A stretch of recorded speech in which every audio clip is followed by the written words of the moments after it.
Уур амьсгалын өөрчлөлт түүний нөлөөлөл. Уур амьсгалын өөрчлөлтийг нөлөөлсөйг бууруулах дасан зохицох гэдэг нь уур амьсгалын бодит боловсролын сөрөг нөлөөлөл, үр дагавар дайрал нийгмийн өртөг байдлыг бууруулах эсвэл эрэг нөлөөлөл аятай таатай нөхцөлийг аль болох бүрэн бүрэн ашиглах чиглэсэн хүний үйл ажиллагааны арга хэмжээ маа.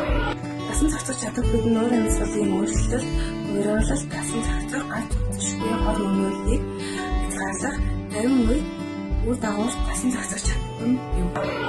Энэ зөвхөн уур амьсгалын өөрчлөлтийг тааруулах дасан зохицох арга хэмжээг хэрэгжүүлэх засахгүй улс орны хөгжил эдийн төлөвлөлтөд тусгах шаардлагатай гэсэн үг юм.